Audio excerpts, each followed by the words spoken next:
Welcome to the Homeschool with Moxie podcast, where our goal is to inspire and encourage you with actionable strategies to take you from overwhelmed to confident in your homeschool adventure.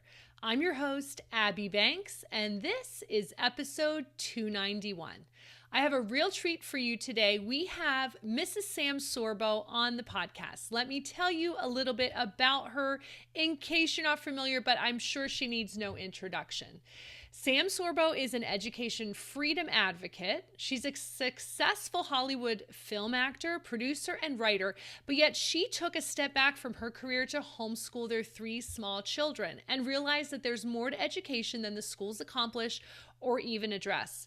Now she's graduated those kids and she's a conservative pundit, radio show host, writer, and passionate child home education advocate. She's just released a new book, Parents' Guide to Homeschool, Making Education Easy and Fun. It's an all-you-need-to-know to get you started workbook for parents who want to homeschool their children. And we're going to talk about that and so much more. I hope you'll check out her book using our link, which is 4onemore.com/guide. And that will take you over to Amazon to check out her Parents' Guide to Homeschool. That's 4onemore.com/guide. And if you'd like the show notes for this episode, of course, you'll find them at 4onemore.com/291.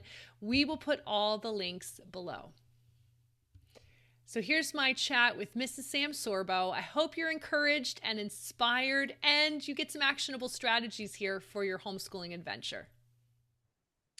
Mrs. Sam Sorbo, it's so good to have you on the Homeschool with Moxie podcast. Welcome. Well, thank you so much. It's great to be here, and it's great to be speaking with people who homeschool with Moxie. I love that word. It's like the mama bear in us, right? That's what it makes me think of. Exactly. So tell us about your background. What inspired you to homeschool your own children?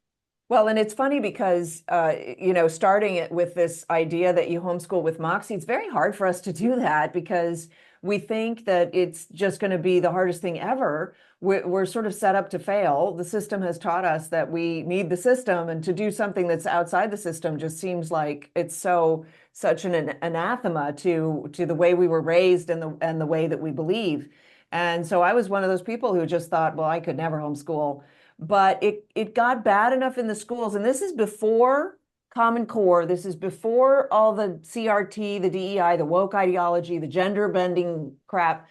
Before all of that, I was just convinced that not only were bad things coming home with my son from school, but he wasn't learning the academics that I thought he should be learning, in a way, at least, that I thought he should learn them.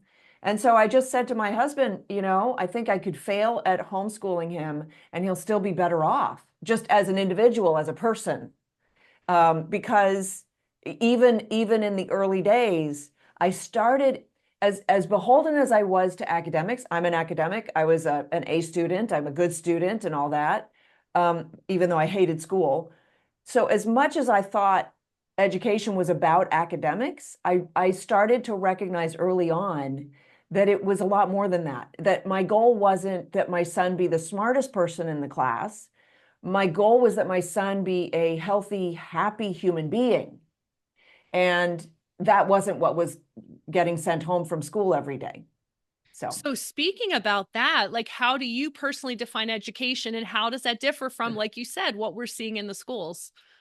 So when I talk to parents about education, I say your job is to bring your child into adulthood. Mm-hmm. That's really what it is. It's not more complicated than that, and it's just as complicated as that is, right? And so academics, they have a role in that, but they are not the role. They aren't even the deciding role, or shouldn't be, even though the schools make us think that they are. And I'll point out that, when I went to school, when my son went to school, we thought, ABCs, reading, writing, and arithmetic, like, let's focus on the academics. Today, the schools aren't focused on the academics. And we saw that during COVID, when they didn't give a flip how the kids were doing academically. They were all about the indoctrination of the kids and just making sure that everybody washed their hands and wore their masks. And they didn't care about shutting down the schools. The teachers actually wanted the schools to be shut down because they don't care about academics.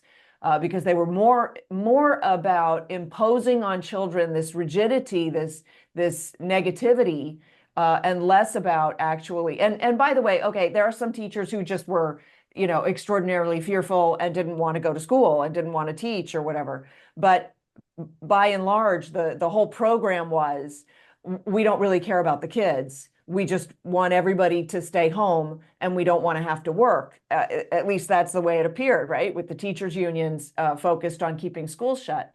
So now what we're seeing in the schools is gender ideology, woke ideology, critical race theory, all of these other things that are actually a lot more like doctrine and belief system and values based than any of the academics. In fact, the state of Oregon recently passed a law that you don't need to read or do math to graduate high school. Well, then really, what are we talking about? Like, what's the point?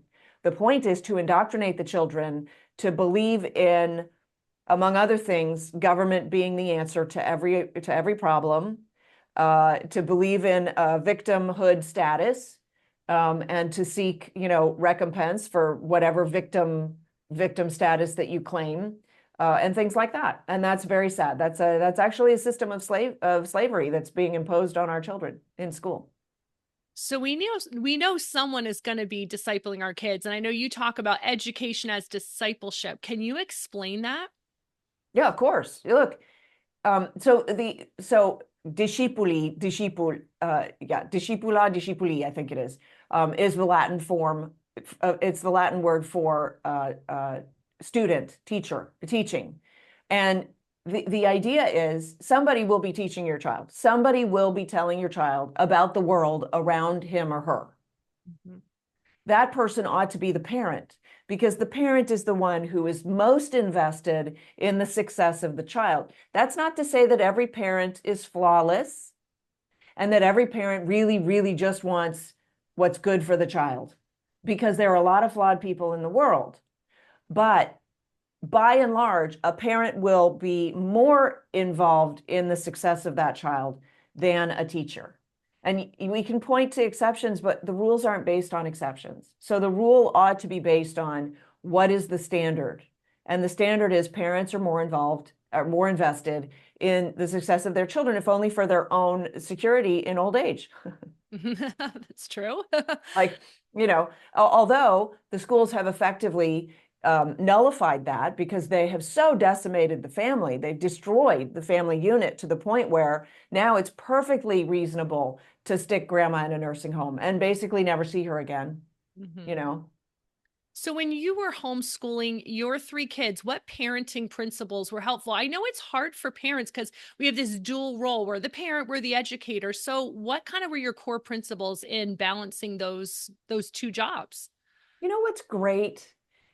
First of all, thank you. That's a fantastic question, because it allows me to reframe the relationship. And so I do an online community on Locals, samsorbo.locals.com, and I call parents navigators. Your job as the parent is to navigate life for your child and to teach your child how to navigate for themselves. And when you step back from the role of teacher, and the reason that we think parents are the teachers is because we went to school. And so we think learning happens with a teacher, but that's wrong. That's so like we have to sort of unpack everything, take a look at all the different pieces, and then start packing up our little school bags again with the tools that are actually in existence that aren't lies. So the lie is children learn from a teacher. The truth is children teach themselves from things that they are given and shown. So you can show a child how to do math. That doesn't mean the child's going to learn it. Mm-hmm. The child has to make the choice to learn. And so the parent is most able to engage the child and sort of inspire the child to teach him or herself, to pick up the stuff that's put down in front of him and learn it. But frankly, children are intrinsically curious. They've got a God-given curiosity that is the engine. And so all you really need to do as a parent is show them things. They will learn it. They will learn it. They will learn it. 2-year-olds are very busy learning. Mhm. And it's only when we start to send our children to school that they stop learning, that they become suspicious of the learning because it becomes coerced. You have to do this. You must stop doing that. And that's a terrible burden to put on a child. That's why creativity goes out the window when a child enters school. Within the first couple years, their creativity goes down to zero. Their curiosity goes down to zero because they're constantly being told, no, you may not be curious about this thing. I'm talking about this, or we're doing this instead. And as a parent, it's so much more fun for you as the navigator and not the teacher necessarily, but the navigator to say, hey, what are you doing? Oh, let's do more of this that way. Had you thought about this thing that would feed into the thing that you're working on right now?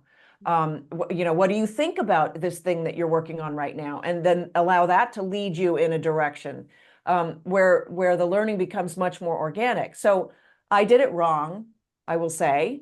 My first two boys, because I was, like I said, an academic. And so I thought we have to focus on academics and they have to get their academics in. So I imposed my sort of academic bias, if you will, on my boys. And I did end up making it a little bit more of a struggle for them. But because we were homeschooling, they still only had school for like 3 hours a day. And then in the afternoons, they had a lot of freedom.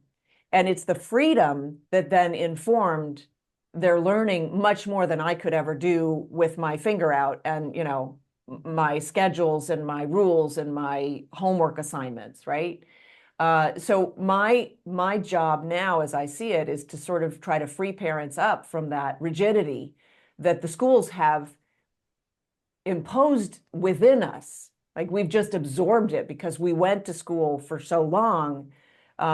So to try to shrug off that rigidity and allow your child to be a little bit more self-led. Do you need to give your children Latin? I think Latin's good. I think children should learn Latin. It informs them about the English language. Should they learn English grammar? Absolutely. Because when a child learns English grammar, they start to see that even in the stuff that they pick up just by rote, that there's order. And when they start to see that there's order in what appears to be the disordered things, they gain an appreciation for God. So there are certain things that, yes, we should be teaching our children, but those things, like we can make it fun. I remember teaching grammar to my middle child, absolutely loved grammar. Go figure, he's an engineer, so he liked puzzling things out, and grammar seemed like a puzzle to him. So he would come up to me when he was very young, like first grade. Mommy, I want to do the SNV stuff, the SNV. Well, that's subject, noun, verb, because he liked decoding sentences and saying, okay, that's the subject, noun, and that's the verb. And, I don't know if you remember when I went to school, people hated grammar because they just made it very tedious and drudgery, and that's the job of the parent, is to make sure that the education of the child doesn't become drudgery. So talk to the parent who I hear what you're saying, like kids are born curious, but some parents, maybe they're pulling their kids out of public school and they're finding themselves with a resistant teen or a kid that's just lacking motivation. I hear this a lot. What advice would you give that parent? Yeah, well, they've got an uphill battle because their child has been what's the word, injured in school, a school injury, right? PTSD, whatever you want to call it. The child has learned that education is stupid, learning is hard, teachers are obnoxious, and and by the way, like, why is the parent pulling the child out of school? Like that also factors in. So I've heard people say, and I tend to appreciate this. Um, Give your child a month off from school for every year of public school that the child has done. So a decompression time. Don't try to impose school on your child immediately upon withdrawing them from school, depending on their age. And then the second thing that I would say is start with good literature and allow your child to discover that just reading a good book, which is enjoyable, is learning, is education. And yeah, you've got an uphill battle because you put your child in that position and it was awful. And now you're taking the child out, and you probably owe your child an apology, right? I'm sorry that I thought this was the right thing to do. You can understand why I thought it was the right thing to do. And I'm sorry that I put you in that position, because now I've learned better and we're going to do this differently.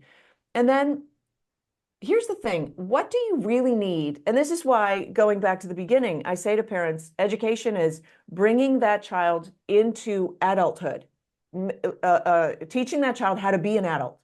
Really, it's teaching the child how to be an adult. Well, what do you need to know to be an adult? You need to know some basic math. Probably should know how to read, absolutely, right? You need a working knowledge of how the world works. They don't teach you that in school, because school is not how the world works, right?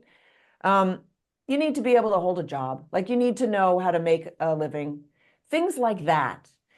So when you take your child out of school, especially if it's an older child, focus on adulting. Like, okay, how are we gonna get you a job? You're 14 years old.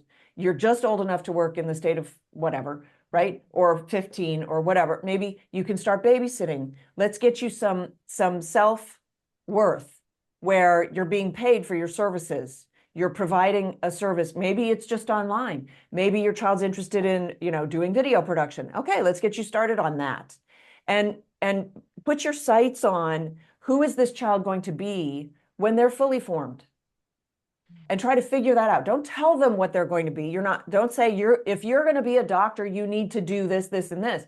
If they want to be a doctor, then you say, okay, then you're going to need this, this, and this. And so let's see how we can go about getting you that. But you're really in a bit of a partnership with the child, which does not mean that you don't have authority. You have all the authority. Never surrender your authority. But it does mean that the child has some say in who they are.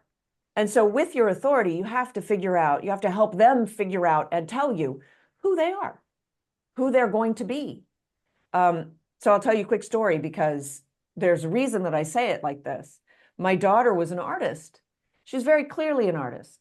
She was drawing from before she could talk. She was drawing, she was painting, and not just silly things. She was very serious about her art, to the point where I finally realized I have an artist and I have no idea how to teach that, because I was still under the impression that I was the teacher. I'm not the teacher. There is a great teacher up there, right?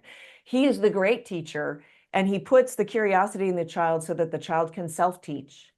And so I realized that if my daughter was really going to be an artist, and heaven forbid, like, I had no idea what I was doing, she did need anatomy classes. And I thought, that's perfect. I'll find her an anatomy teacher. I will delegate my responsibility as the teacher, and that'll be that. And I ran up to her room, and she was either 11 or 12. She was young.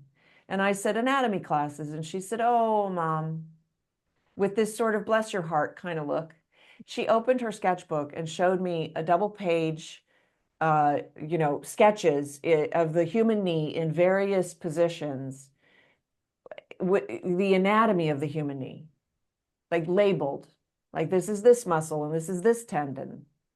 And I looked at her and I said, you're teaching yourself anatomy? She said, well, Mom, if I want to be an artist, I have to know anatomy. She knew long before I did, because I'm not an expert. And we have to get away from this idea that there's an expert for everything, and all we have to do is trust the expert, and then things will go well for us. The experts don't have our best interests at heart. So I'm curious, when you found your groove with homeschooling, especially when you were starting out, was there a certain philosophy that resonated with you the most? What would you label yourself? Like, what did you gravitate toward? So I'm definitely classical, and I did classical conversations all the way through. And now I would say I'm a little bit like a Charlotte Mason classical, which is a little bit less rigid on the academics of the sort of forced academics. Like, now you must read this, and then you must do a report on this, and then you have to, a little bit less that way. Although because of my personality, I would probably revert right back into, just doing classical.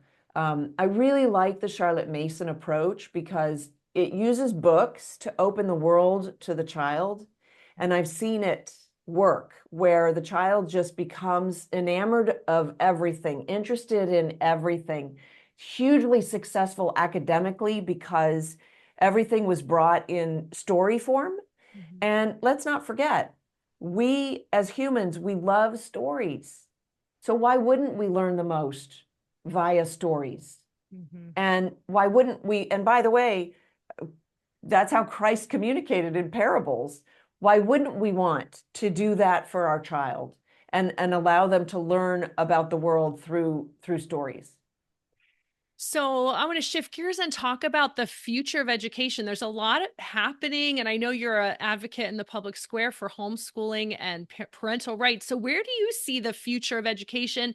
What role is homeschooling going to play in it? Are we going to see some decentralization of education? What do you think?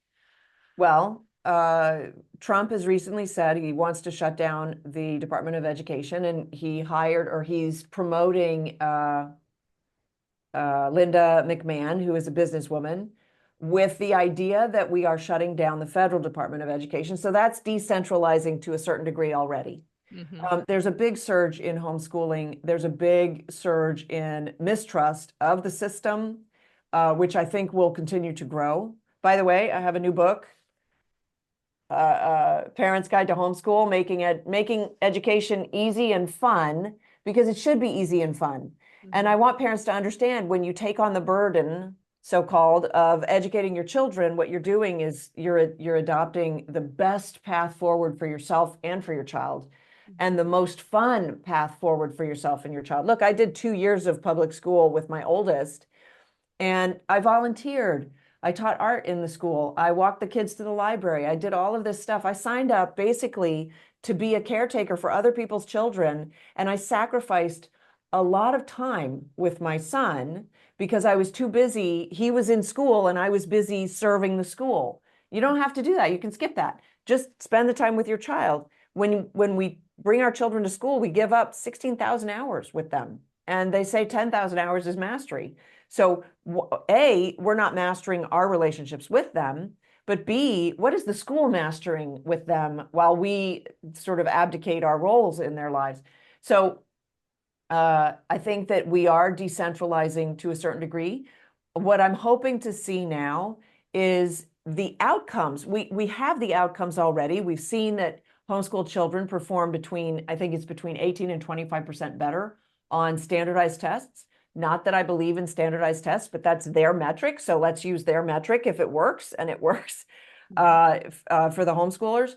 Incidentally, in minority communities, I think it's like between 30 and 45% better academic outcomes for homeschooled children. And that has no relationship with the academic levels of the parent. And the reason for that is because the parent is not the teacher.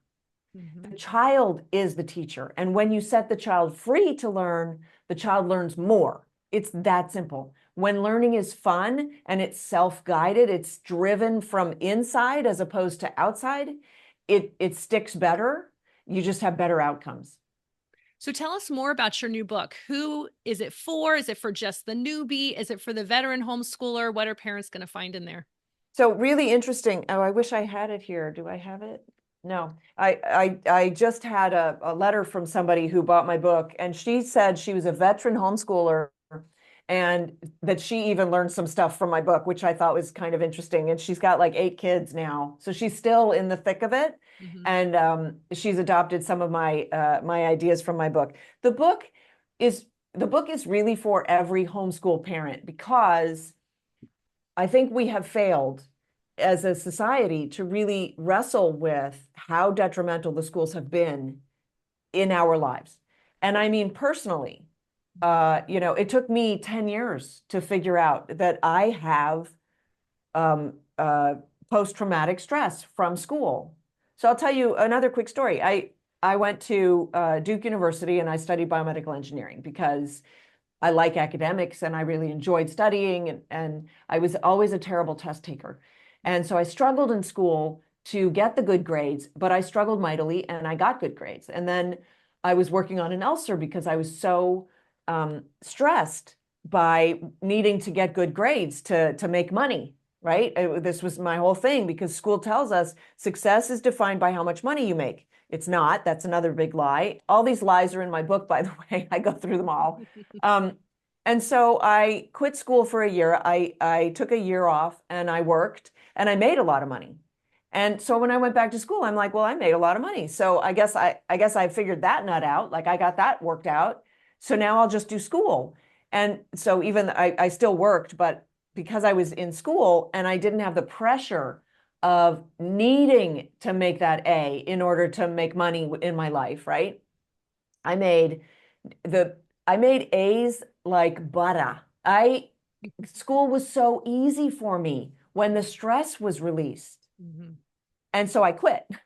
That's when I dropped out of school. I'm like, well, I could do this because clearly I can do this, but let me go do the other stuff because it's more fun and I make more money and there's less pressures and stuff like that. So my point is, school makes learning more difficult.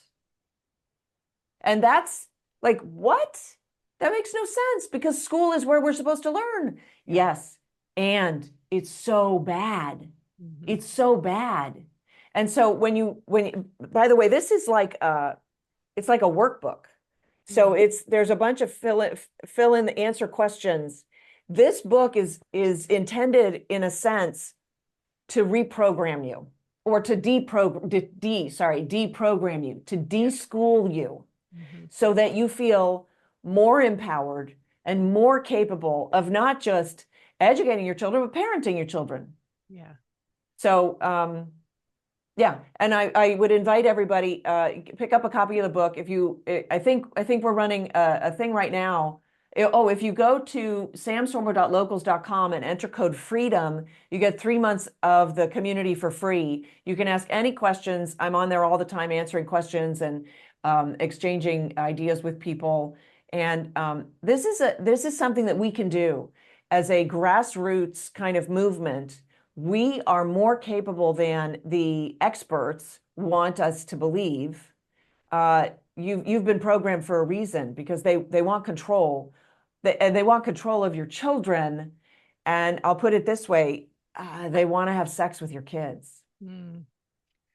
I like the aspect of your workbook. Like, there's a workbook format. I think that's really cool, because many books, you just read it and it stays up in your head and you never know how to apply it. So I imagine the workbook pages are going to make you apply it to your situation. That's the idea. Is Yeah. there's a connection that happens between the brain and the hand when you start Yes. writing things out. Absolutely. And then, of course, it's a great reference for you for later Yeah. on to go back and double check your thinking on certain things, So what would you say has been the most rewarding aspect of homeschooling for your family? The relationship that I have with my children is unbelievable. And I say that because when my kids were young teens, and people would say to me, oh, you've got teenagers. Wow, your hands must be full. And I'm like, full of love. My point is that teenagers don't rebel.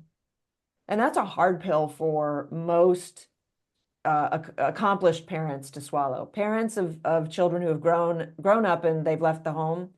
Most teenagers rebel because they went to school. And in school, they were taught to rebel because they were taught that their parents weren't the authority in their lives.